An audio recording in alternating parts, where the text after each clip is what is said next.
Hello, this is the Executive Summary Overview of Acquisition Policy Changes contained in the revised DoD Instruction 5000.02, dated December 2nd, 2008. This first slide is just to show a comparison of the 2003 Lifecycle Framework and the new 2008 Framework. Particularly, please note that most of the changes in this particular iteration are up front in the first three phases. You note the change in the first decision point, went from concept decision to material development decision, and the first three phases. You now have material solution analysis versus concept refinement. Technology development remained the same with the possible addition of a PDR, pre-milestone B, and the system development and demonstration phase changed its name to engineering and manufacturing and development. And as I'll speak to later, it still consists of two work efforts. Also, there is some additional possibility of having a PDR here, a post-PDR assessment, and post-CDR assessments. This chart is just reflecting two videos. How did we get where we are? Keep in mind that 2003 to 2009, there's about 6 National Defense Authorization Acts that occurred during this time frame, along with numerous other pieces of statutory, regulatory, and policy guidance. These two videos that are on the separate page under Video tab on the navigation frame to the left of the home page just give an example of some of the testimonies that Congress has heard and how we're trying to always make the process better.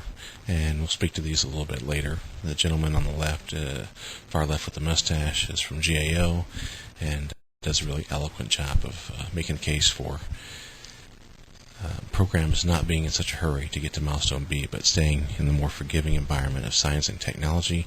The gentleman next to him, Mr. Thomas Young, is the former CEO of Lockheed, but he basically has a list of 10 things that he believes make for a successful program. Not all of them have been incorporated at this point, but it's still a good go-by, and I believe Congress and Mr. Young, USD AT&L, Mr. John Young, were all listening, and GAO was listening, and everyone is intending to make the system a progressively better system. This slide just highlights some of the key attributes. Again, the material development decision is required for all programs in increments. You do not necessarily have to go to the material solution analysis phase. You can go to any phase via milestone A, B, or C, or the material solution analysis phase as appropriate. Also, some of the highlights: competitive prototyping as evidenced by the Joint Strike Fighter program. Pay me now, pay me later, but up front and early is usually a better thing. So getting 2 or more competing teams to build prototypes and sort out the problems up front and early is probably a good thing. Although certainly a case can be made not to do that, but it should certainly be looked at, and this preferred competition is a good thing. The post-PDR assessment and post-CDR assessment I'll speak to in a later chart, but just basically more program reviews, double-checking, making sure that we're on the path to get the user the capability that they desire at the outset, beginning of the program. Configuration steering boards, again, just looking to preclude requirements creep. F-16 made good use of these. Also the Joint Strike Fighter, not continually adding on engineering requirements that should more appropriately be added at a later time in a separate increment, as opposed to slowing down the current program. And just a note that there's more expected to be more effective and more integrated testing. This chart just shows a little expanded version of the previous chart. You can see there the MDD diamond in the middle, where the JSIDS process precedes it. Note that the material solution analysis used to be part of the JSIDS process. It is now in the acquisition lifecycle framework. The material development decision is the must-enter point. It is the door through which all programs and increments enter. And then as the 3 arrows arching over the top, you can go to material solution analysis, you can go to milestone A, milestone B, or milestone C, wherever makes sense based on the technical and technology, the maturity of the technology at hand, and what can be convincing to get the Milestone Decision Authority to buy into that program. And I would certainly encourage you to read the accompanying block there underneath. Just note that the JCIDS 3170 is also changing and should be out sometime, hopefully in February and possibly March. Prototyping and competition are good things. Again, citing the example of the Joint Strike Fighter.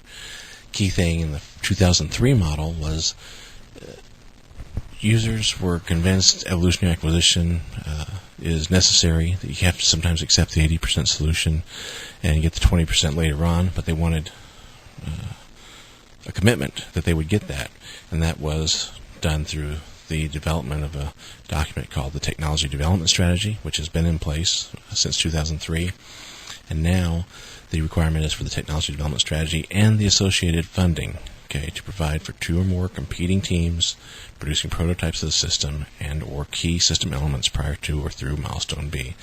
So the TDS and the funding now need to be provided for to give the user community that assurance that they will eventually get to the 100% solution.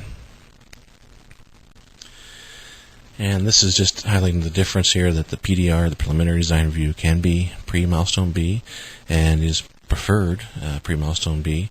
If it's done pre-Milestone B and you have competitive prototyping, then it would be for each system. Again, that could be an expense, but it can be money well spent. If you do have the Milestone B, pre-Milestone B PDR, then the Milestone B essentially is the post-PDR assessment. So there's not a separate post-PDR assessment if you have the PDR before Milestone B. That's captured in the Milestone B decision.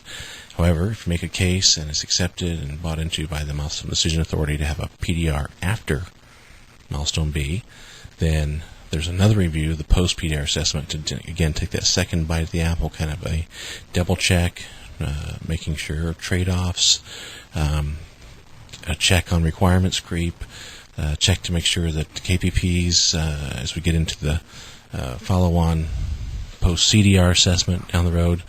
The key thing here to note is PDR before Milestone B is PDR standalone, then Milestone B.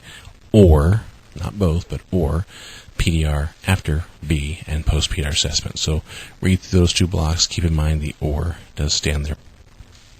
And here's the post-CDR assessment, which is mentioned again. Another look at the program. You have the CDR, you have the CDR report, and then you have the post-CDR assessment. A look to see, this replaces the Design Readiness Review. In the original 2003 version, the Design Readiness Review was originally called CDR. It was a milestone. It became a little bit confusing with the CDR technical review. So now this is a little bit better reflection. The DRR and the post-CDR assessment both are derivatives from the CDR. So the information gleaned from the CDR, the Critical Design Review, are brought forward to this post-CDR assessment, and the program is checked to understand where it stands with regard to KPPs and meeting the user requirements. Also note that the engineering and manufacturing development phase, highlighted with the red box around it there, does consist of 2 work efforts, and those are the 2 bottom boxes on the slide, the Integrated Systems Design effort and the System Capability and Manufacturing Process Demonstration effort. So there's still 2 efforts, but all avenues to this phase are through Milestone B. Depending on where you are, it could be a fast and quicker path than normal, but Milestone B is the entry. It's not a second B between Milestone B and C like there used to be. It used to be that the post-CDR assessment could also be a Milestone B entry point. Now, there's only one Milestone B. It is the place to enter at the beginning of the phase, not at the beginning of the second. And this is just a reminder that the Milestone Decision Authority conducts that post-CDR assessment. You can read through this slide as far as timing and the essence of that, but it is required, and there's some required verbiage that goes along with it. Configuration steering boards, as previously mentioned, just to control requirements creep. Again, some people distinguish between requirements creep and standards creep from the user, but this is really looking at it and make sure, well-intentioned and eager engineers or otherwise trying to add a little bit more to the program, which might slow it down.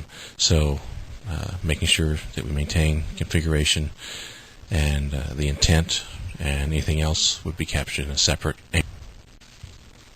test and evaluation. Key thing here, just more of it, more frequently, every phase, really making sure that we are going to get to the end game and get that user capability satisfied, the shortfall that was satisfied up front, and that the user will get, in fact, what they expected.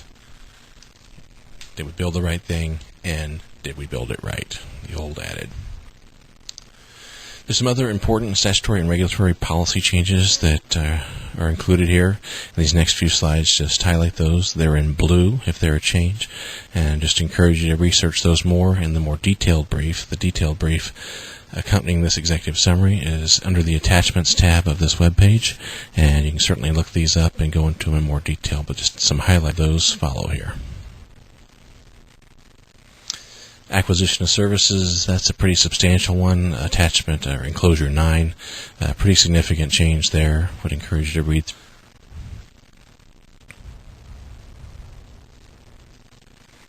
The fully burdened cost of energy, we've had that for a while, but just to make sure that you understand that data rights and understanding that, at a minimum, the lawyers will tell you, even if we don't buy data rights, we should at least price them up front as an option, because then we have a set price and we're not losing our negotiation leverage down the line. So data rights, at least price them as an option.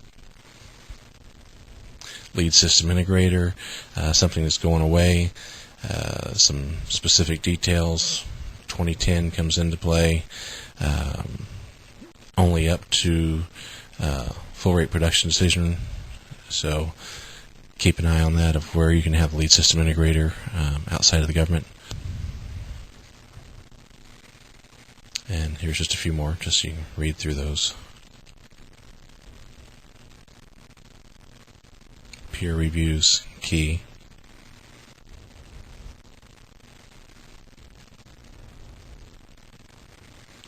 And I think this is the last one on the other major policy changes. Again, just food for thought, a little laundry list of things to review. And this is just a reminder, material development decision up front and early. Be sure to know that every program, every increment needs to go through the material development decision. And here are those statutory and regulatory requirements that we just went through as aligned with the milestone A. You can see the ones highlighted in blue that are new.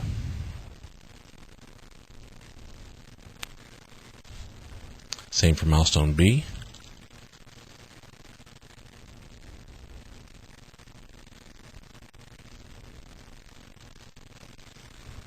Milestone C.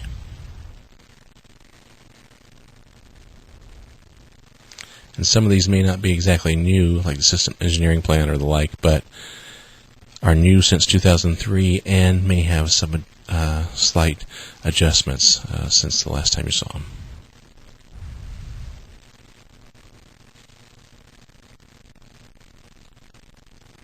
And full rate production decision review.